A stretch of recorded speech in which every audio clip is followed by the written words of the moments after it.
Eh bien, bien le bonjour. Merci d'être venu dans cette jolie bulle. Nous allons recevoir là quelqu'un que vous connaissez bien. On a dit plein de choses sur lui. On a dit des succulentes choses. Alors, voici une recette pour le présenter qui, j'espère, va lui plaire. Pour préparer votre voyage en bourride, prenez un tendre souvenir de l'Italie.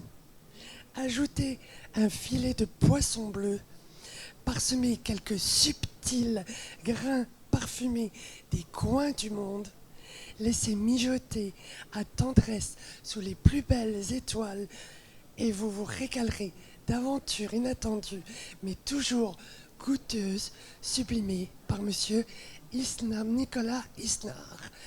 Je vous laisse la parole, car là, avec tout ce que vous faites à travers le monde, toutes les personnes que vous rencontrez, les entrepreneurs à travers le monde, vous avez certainement beaucoup de choses à nous apprendre sur l'entrepreneuriat en cuisine à l'international.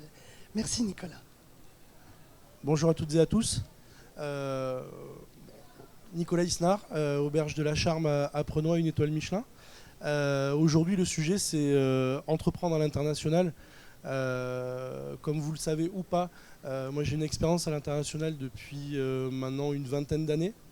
Ça démarre à la base par l'envie de découvrir, par l'envie de rencontrer, par l'envie de voyager, par l'envie de découvrir d'autres cultures, d'autres cuisines.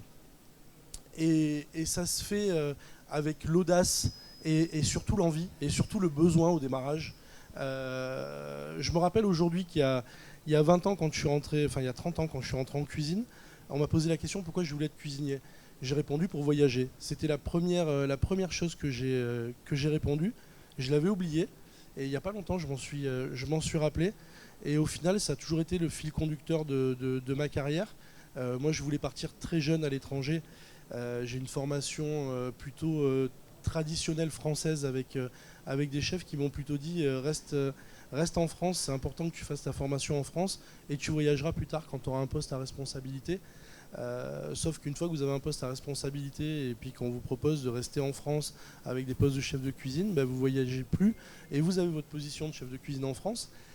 Et à partir de là, moi j'ai passé 3 ans chez Gilles Goujon comme chef de cuisine qui a 3 étoiles Michelin en 2003, 2004, 2005 et j'ai eu l'opportunité de prendre une place de chef dans 2 relais châteaux, un en Suisse, un en France, où on a posé l'étoile Michelin dans les 2 restaurants.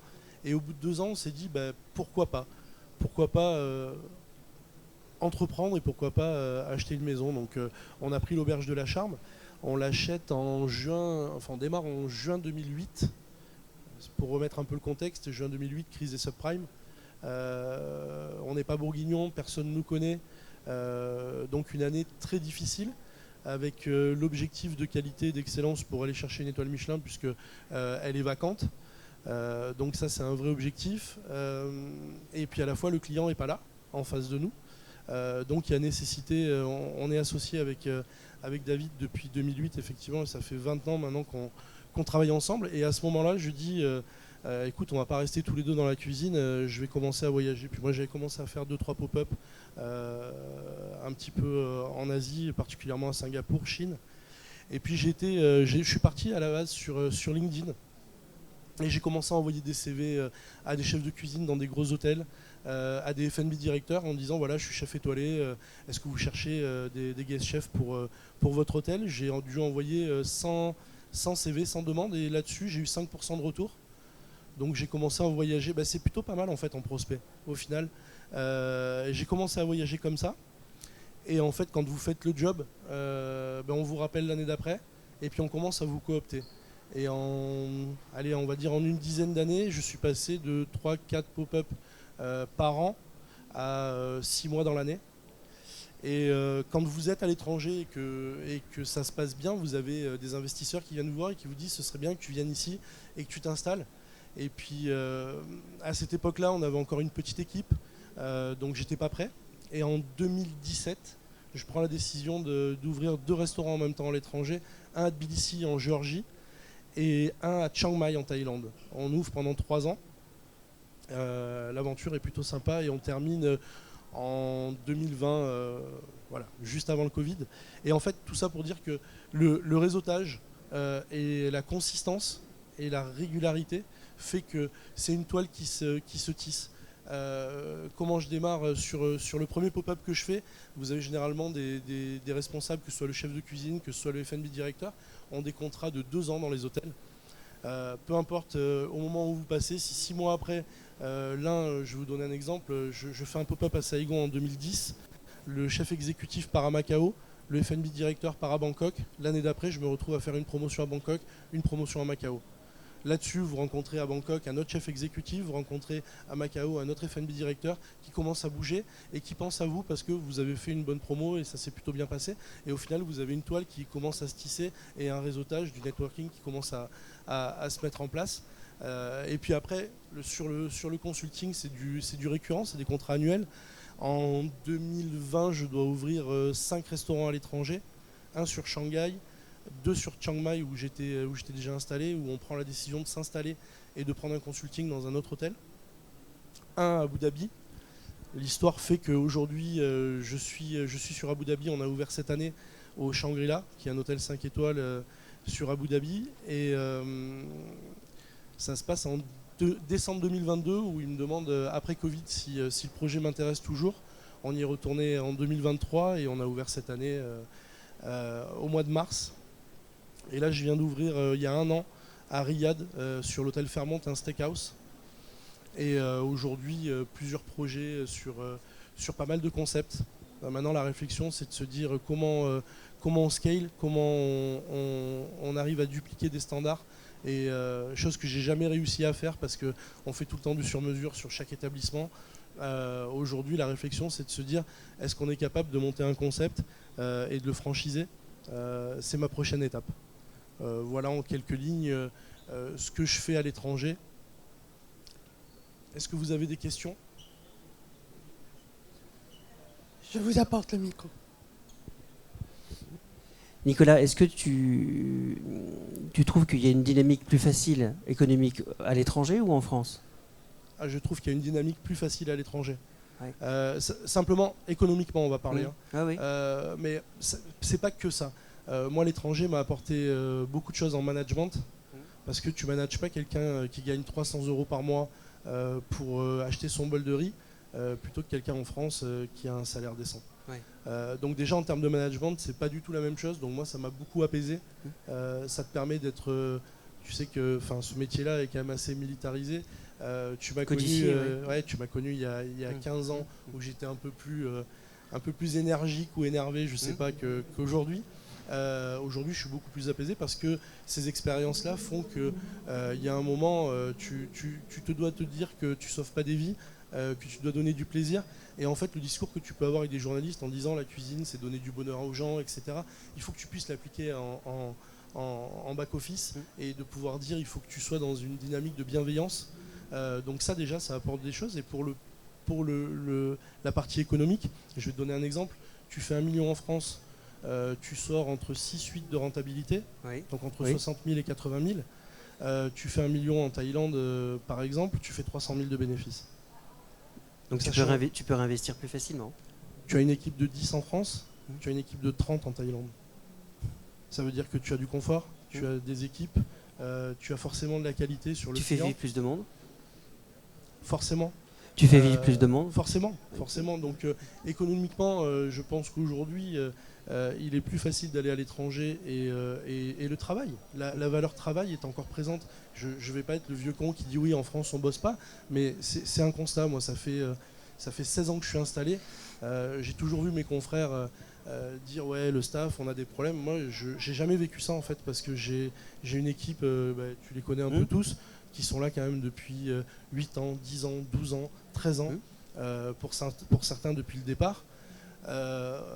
Cette année, je peux dire que c'est la première année où j'ai été un peu dans le dur, où j'ai vécu un manque de professionnels, vraiment. J'ai eu une discussion tout à l'heure dans les loges avec une dame de France Travail, où je disais, aujourd'hui, il y a des tapissiers qui veulent être responsables de salle, des chauffeurs de bus qui veulent devenir pâtissiers, mais on n'a pas de vrais professionnels aujourd'hui qui se présentent. Et après, ça peut s'expliquer. Moi, j'ai plutôt la sensation aujourd'hui que en France, la société a évolué, les 35 heures, tout ce qu'on veut, socialement, mais dans notre métier, ça n'a pas évolué. En tout cas, quand on essaye de faire un travail de qualité. Moi, ma carotte, quand elle arrive le matin, elle a du sable, je dois la laver, je dois l'éplucher, je dois la tailler, je dois la cuire. Ça prend beaucoup plus de temps que d'ouvrir un sac sous vide de carottes qui est déjà cuit. Puis ça demande aussi beaucoup de technique. Il faut que les gens soient qualifiés à minimum mais pour bon, pouvoir te suivre. ça jusqu'à présent, on n'a jamais eu ce problème-là. Là, c'est vraiment, pour moi, c'est quelque chose de très récent. Où aujourd'hui, sur le bistrot des Halles, par exemple, on est un peu sorti du sujet de la cuisine internationale, mais sur ce que j'ai vécu cette année, j'ai dû passer 11 cuisiniers sur un poste au bistrot des Halles. J'en ai 2 d'entre eux qui m'ont dit on s'en va parce que c'est trop compliqué, vous faites trop de choses maison. Comment te dire, on arrive à un constat où il n'y a plus la valeur travail. Moi, si tu viens dans ma cuisine... Et forcément, tu la retrouves à l'étranger. Bah forcément, tu n'as pas les mêmes aides à l'étranger, donc forcément, tu dois te bouger le cul et aller taffer. Bah voilà. Voilà, on n'est pas sur 35 heures ni 39 heures. Bah, au final, si. Mais au final, tu arrives aussi à avoir dans d'autres pays, mais les salaires sont moindres, mais tu arrives aussi à avoir 2 équipes qui font 8 heures par jour. Tu as certains pays où encore tu fais encore les 2 services.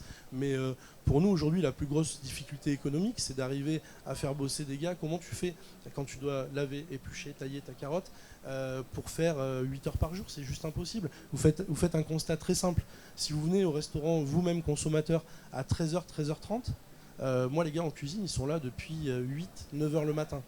Vous partez de table, il est quelle heure? 14h30, 15h. Donc ça veut dire que de 8h, 9h jusqu'à 15h, on est censé avoir déjà fait nos 35 heures, si on fait ça 5 jours par semaine. Qui fait le service du soir? Une deuxième équipe, chargée comme on est chargé aujourd'hui. Aujourd'hui, un salaire de 2005, il vous coûte un peu plus de 4000. Donc économiquement, c'est même pas la peine de démarrer un business. Et là, pour le coup, l'audace d'entreprendre, elle n'y est plus en France si on doit calculer comme ça. Donc il faut bosser avec des passionnés, avec des gens qui ont envie de transformer le produit et de ne pas prendre un pot de sauce en poudre et mettre de l'eau dedans et dire qu'on a fait de la cuisine, quoi. Ouh, ça met un peu le bourdon, là, hein, quand même. Je suis désolé. Non, mais vous avez raison, Nicolas. Mais en plus, dites-moi un petit peu si on revient à la création d'entreprendre. Comment ça se passe? Qu'est-ce que vous avez senti des différences entre je m'inscris en France, professionnellement, j'ai des tas de papiers à remplir, des tas de services à appeler, et à l'étranger, comment ça se passe? Pour faire simple, ouvrir une boîte aux Émirats, ça prend 48 heures. 48 heures. Pour avoir votre numéro de SIRET en France, si tu tombes pas sur une période juillet-août où personne ne travaille, il te faut un petit mois, quoi. Globalement, mais bon, c'est pas tant ça le souci. Moi, je trouve que c'est beaucoup plus facile de pouvoir entreprendre à l'étranger pour différentes raisons. Déjà, on n'a pas de manque de main d'œuvre. Je pense que aujourd'hui, c'est un des vrais problèmes qui est en France et qui fait qu'à l'étranger, on l'a pas. Ouais. Et puis on a du lobbying en France. Aujourd'hui, si on laisse pas la place à l'artisanat, c'est parce qu'on a aujourd'hui des industriels qui font du lobbying. Il faut le savoir, et ça commence dès l'école hôtelière. Moi, je ne vais plus dans les écoles hôtelières aujourd'hui parce qu'on leur apprend à jeter les chutes de viande, où nous, à l'époque, il y a 30 ans, on m'apprenait avec une chute de viande à faire un jus. Aujourd'hui, on leur apprend que c'est pas bien sanitairement, on leur fait jeter, et on leur fait prendre une boîte, sans citer de nom, mais il y a Nestlé, d'autres, Knorr, je pense, où vous prenez la boîte, les gamins de 18 ans, ils savent mieux se servir. Moi, je sais pas comment ça marche. Ils me disent c'est tant de grammes pour un litre, et ils apprennent ça à l'école. Moi, à l'école, j'apprenais à faire des fonds blancs, j'apprenais à faire des vrais jus, et je pense que ce qui fait l'ADN de notre cuisine, et là pour le coup, je veux revenir vraiment à ce qui est important pour moi, c'est-à-dire la qualité. À mon sens, ça passe par la sauce. Ce qui fait la cuisine française, c'est la sauce. Non, mais ça en fait vraiment partie. Et quand on voit qu'aujourd'hui on prend plus de temps, parce que la sauce ça prend vraiment du temps, on prend plus de temps pour faire ça et on leur explique dès la base. Moi, quand je prends des gars qui sont déjà confirmés, je leur apprends à faire des fonds blancs, c'est-à-dire utiliser des carcasses de volaille, faire un fond blanc avec qui va me permettre de faire mes jus de viande. À l'école, en 2 secondes, c'est fait. Et je trouve ça dramatique. En fait. Donc là, vous êtes en train de dire, Nicolas, qu'en fait, être entrepreneur en cuisine en France, on passe déjà une période de pédagogie, de réapprendre aux élèves, de réapprendre aux personnes déjà, si on les a trouvées motivées. On revient encore sur la partie économique. Un gamin qui va démarrer chez nous, il va démarrer à minima à 1500 € net par mois. Ça veut dire qu'il vous coûte 2500 € chargés pour lui apprendre à faire une sauce. Elle est là la vraie différence. Quand vous êtes à l'étranger, vous n'avez pas la même pression parce que le gars, il n'est pas chargé. Pour travailler en Saoudi aujourd'hui et aux Émirats. Là, je pars la semaine prochaine à Bangkok. C'est encore un autre système. Moi, je ne suis pas pour le système non plus sur la Thaïlande. Un gars, aujourd'hui, il touche entre 300 et 500 €. Il y a une économie parallèle qui fait qu'il arrive quand même malgré tout à bien vivre et à sortir tous les soirs pour aller manger dehors parce que c'est hyper cheap. Mais à la fois, moi, je trouve que le juste milieu serait bon. Aujourd'hui, j'aurais encore envie d'avoir l'audace d'entreprendre en France à condition qu'il y ait des vraies choses qui se mettent en place et je pense que c'est quelque chose d'assez simple de mon point de vue. J'en parle beaucoup avec Jean-Philippe Girard et je lui dis mais il y a un moment Manuel, il y a un moment il faudrait lui dire que ce serait bien de nous abaisser un peu les charges sociales et que j'arrête. Moi clairement j'ai 2 millions sur le poste masse salariale. On va pas dire 50-50 mais on n'est pas loin. J'ai pas de problème à payer la même masse salariale demain. En revanche, je préférais pouvoir les donner pour le pouvoir d'achat et avoir plus de salariés avec beaucoup plus de confort de travail et pouvoir se dire j'ai 2 équipes, c'est-à-dire une équipe qui fait le service du midi, une équipe qui fait le service du soir. Et ça, c'est quasi réalisable en conservant les mêmes salaires. Sauf si, à condition et de faire un pacte. Et pour moi, ça fait... ça doit faire 6-7 ans que j'y pense et de dire c'est pas si compliqué à mettre en place que ça. Alors certains me diront pourquoi vous et pourquoi pas les autres. Pour la raison que j'explique. En tout cas au moins pour les artisans, vous avez aujourd'hui en France un titre qui s'appelle maître restaurateur. Moi je suis maître restaurateur depuis 15 ans. Ce titre-là ne me sert strictement à rien. Alors que c'est un titre étatique, c'est quelque chose qui devrait justement servir. On est audité pour faire un travail de qualité. Et je pense qu'on devrait vraiment faire la différence entre l'artisanat et le tout fait. Les boulangers ont réussi à le faire. Vous avez des points chauds et vous avez des boulangers artisanales. Pourquoi chez nous on n'est pas capable de faire la différence?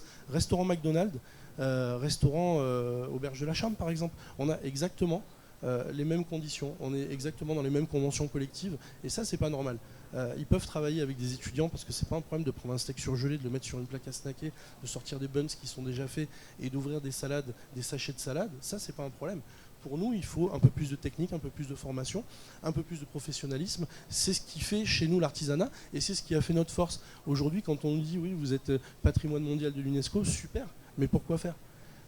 Et moi, j'aurais envie d'entreprendre encore plus, mais il faut qu'à un moment donné, derrière, on ait les vraies cartes, les mêmes cartes pour pouvoir jouer. Pourquoi faire? Pour nous régaler, déjà, c'est déjà bien. C'est pas mal déjà. Franchement. Est-ce que vous avez des questions? Est-ce que ça vous a un petit peu interrogé? Je vous en prie, monsieur. Bonjour, merci pour un témoignage. Ma question, c'est... Bon, je comprends que vous travaillez avec une main-d'œuvre dans les Émirats et en Thaïlande, avec des gens qui sont disponibles et qui vous écoutent pour apprendre leur métier. Est-ce qu'il existe dans ces contrées internationales des écoles de formation où vous pensez-vous, en tant que maître cuisinier, que les fondamentaux sont mieux appris qu'en France aujourd'hui? De plus en plus, oui. Vous avez des écoles privées, vous avez Cordon Bleu qui s'installe de plus en plus à l'étranger, vous avez Ducasse qui ouvre de plus en plus d'écoles à l'étranger, vous avez Ferrandi qui s'exporte aussi à l'étranger. Certes, ça reste des écoles privées, mais oui, la formation est de qualité. Mais si on doit revenir à la formation de base, moi ça fait 32 ans que je suis dans le métier. À l'époque, pour être professeur, il vous fallait 10 ans d'expérience professionnelle. Aujourd'hui, avec un BTS plus 2, vous pouvez rentrer prof, sans passer par la case expérience. Donc là, ça devient un vrai problème. Ça veut dire que vous avez des gamins qui ont 25 ans, qui n'ont jamais réellement travaillé, et qui se retrouvent à la tête d'une classe. Comment vous voulez les former si vous-même vous n'êtes pas formé? Et aujourd'hui, les écoles privées vont à l'international et forment. Vous avez Alain Ducasse aux Philippines, vous avez l'école Escoffier aussi à Hong Kong et à Manille. Non, mais c'est ma deuxième question, c'est comment expliquer que visiblement les fondamentaux se perdent dans notre pays, qui est quand même un pays de gastronomie, alors que ces mêmes écoles à l'étranger font des écoles de formation en respectant ces fondamentaux. C'est simple. Je répète, quand vous êtes avec un diplôme et que vous avez 25-26 ans, vous pouvez être professeur en France. dans les écoles privées à l'étranger, ils font appel souvent à des chefs professionnels. On n'a pas besoin d'aller si loin. Aller à l'école hôtelière de Lausanne, qui est une école qui est payante forcément. Vous avez l'école Bocuse en France qui est la même. Vous avez, en tant que professeur, vous avez que des MOF, donc des professionnels. Donc la formation est complètement différente. Si vous allez pas si loin d'ici, vous avez des jeunes professeurs qui sortent tout juste de l'école et qui ont une classe à responsabilité dans la foulée. Eh bien, merci beaucoup pour toute cette exposé, Nicolas. On a bien compris que, pour résumer, la France avec tous ces restaurants étoilés, c'est vraiment parce que ça vaut le coup et qu'il y a des équipes tenaces, passionnées derrière. Je me trompe pas là, Nicolas, pour résumer. Ouais, non, mais garder la passion. Pour moi, ça doit rester le maître mot pour pouvoir continuer dans nos métiers, en tout cas dans l'artisanat. Il y a eu une vraie fracture en 2020, à mon sens. Eh ben, cette fracture, on va essayer de la combler en allant par exemple à la Charme, se régaler. On manque pas de clients pour le coup, hein, mais on manque pas de clients, mais voilà, l'équilibre doit se faire. Vous avez aujourd'hui, je sais pas si Didier sera d'accord avec moi et comment il le vit, mais si vous avez de moins en moins de staff qualifié, moi je me retrouve avec mes anciens qui font le taf de deux, quoi. Et ça c'est compliqué parce que tant que eux ça va. Le moment où eux ils craquent et qu'ils disent après tout à quoi bon, là ça devient compliqué. Donc il faut les choyer, faut faire attention. Mais à part les choyer au niveau du salaire, parce qu'il y a un moment il faut qu'ils soient là et il faut qu'ils bossent, pas plus. Mais on voit bien qu'aujourd'hui le salaire est plus non plus le leitmotiv des jeunes qui rentrent dans nos métiers. C'est avoir du temps, c'est fini. Oui, merci beaucoup, on a du temps. Donc merci de choyer nos papiers, nos petites sensations, nos voyages. Pour votre écoute. Merci à vous d'être venus. Bravo encore pour tout ce que vous faites. À bientôt.